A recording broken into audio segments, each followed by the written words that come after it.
Thank you for joining this video. I'm Claire Wilson, leading on the Anti-Money Laundering and Counter-Terrorist Financing Strategy for the Gambling Commission. I've worked for the Gambling Commission for 11 years and prior to that worked in the gambling industry for 15 years. These videos are being jointly made with our partners at the National Crime Agency. Let me introduce my co-host Tony Fitzpatrick from the National Crime Agency. Hi everybody, I'm Tony Fitzpatrick from the National Crime Agency. I work for the United Kingdom Financial Intelligence Unit, commonly known as the UKFIU. We manage all the suspicious activity reports on behalf of the UK. In a moment, Tony will be explaining the wider benefits to the UK as a result of you enhancing the quality of your SAR reporting. This first video begins a series we will be released throughout September 2018 and will introduce to you why the Commission wants to raise standards across the gambling industry. Operators are already beginning to submit good quality SARs. We want to maintain that quality and improve where we can. Following a recent survey we conducted, 80% of you said you had a good to strong understanding of how to submit a SAR. However, 40% of you said you lacked confidence on how to submit a good SAR. Other results from the survey showed that a variety of methods such as videos, webinars, face-to-face training, Skype sessions and presentations would help achieve submitting SARs of an enhanced quality. The Commission and NCA are listening to your views, and this first in a series of videos looks to address your needs.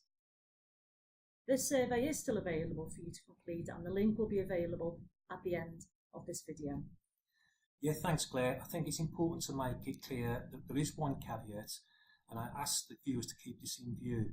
Anything said in this video is meant to be helpful, and it's based on sharing experience of what is seen in the SARs and also described by some experienced money laundering reporting officers or anti-money laundering consultants.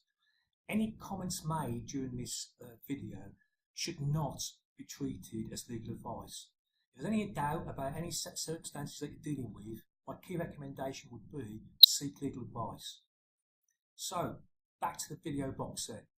In this video box set, I'll explain why SARs are important. In this particular video, we'll discuss the legal requirements in the UK and what risks your businesses may face. Also, the risks the vulnerabilities you'll be facing in relation to money laundering and terrorist financing. So Tony, what is the scale of the risk the UK is facing from money laundering and terrorist financing in the UK? Yeah, Claire, to be honest, no one actually knows the true picture, but if I put it this way, money laundering and terrorist financing is a global and national problem. Global money laundering flows are estimated to be between 2.5% of global GDP. Official estimates suggest up to £90 billion of criminal proceeds are laundered for the UK each year. The extent and the scale of the problem drives the need for a global and national money laundering and terrorist finance laws and regulations to compel firms to detect and prevent suspicious activity for these crimes. This is already seen in UK law, UK legislation and regulations. So, Claire, how does the Gambling Commission actually risk money laundering? Okay, so the gambling sector is a catch-rich environment, sometimes anonymised, which is also highly attractive to money launderers.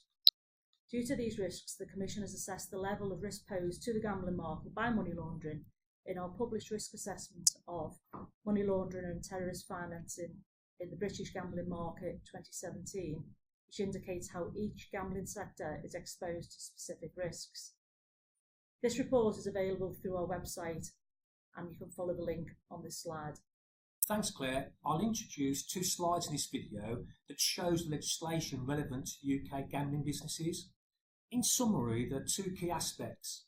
One relates to everybody, and the second aspect relates to the regulated sector, the regulated gambling sector.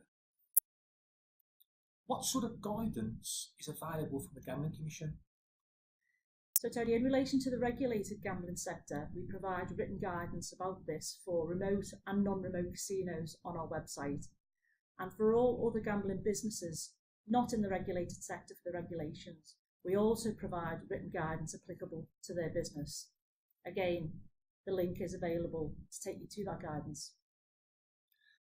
Right, that's very useful. You can also find information on the National Crime Agency's website, and it will outline to you your responsibilities under the Proceeds of Crime Act and the Terrorism Act. There are 3 key documents that are very helpful. The next slide will signpost them for you. The law makes it clear what's expected. The Money Laundering Regulations also talks about expectations in relation to due diligence, proper systems and controls. Claire, how does the Gambling Commission approach the Money Laundering Regulations 2017? Okay, thanks, Tony. So the legislation has recently changed, and now the regulated casino sector is required to comply with the following: the Money Laundering, Terrorist Financing and Transfer of Funds Information on the Payer Regulations 2017. This sets out the requirements in relation to conducting a firm-wide risk assessment, carrying out customer due diligence and, where appropriate, enhanced due diligence, and also implementing policies, controls, procedures to mitigate money laundering and its risks. So to summarise, the full legislative requirements of the Money Laundering Regulations 2017 apply to land-based and remotely licensed businesses offering casino gaming to customers based in the UK. The Gambling Commission is the statutory supervisor responsible for monitoring the casino sector's compliance with these regulations, in addition to the requirements of the Gambling Act 2005. These regulations also place obligations upon the businesses offering casino gaming to appoint a nominated officer within their firm, appoint a senior manager at board level or equivalent of a smaller business to have responsibility for compliance with money laundering regulations, and make reports to the UK Financial Intelligence Unit about suspicions or knowledge of money laundering or terrorist financing. Again, our guidance here covers those responsibilities, and all licensees have obligations to report as key events all SARs reports submitted to the UK Financial Intelligence Unit. So Tony, what are the legal risks to firms? Quite simply, if you don't get it right, you can go to jail. If you don't get it right, you're also subject to a number of professional sanctions. And equally, you'll receive a lot of bad reputational damage, which isn't a very good thing from a commercial perspective. Claire, to summarise, what do you think the key points are? I think the key points are the money laundering and terrorist financing risks posed to your business must be mitigated by conducting a risk assessment as required by Licence Condition 12.1, which must be addressed by all gambling licensees, regardless of whether you are in the regulated money laundering sector or the non-regulated sector for money laundering. So Tony, overall, what will the viewers see in our video box set?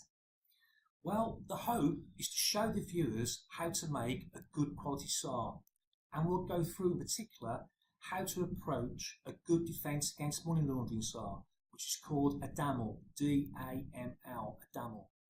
A whole video will actually be dedicated to that particular subject.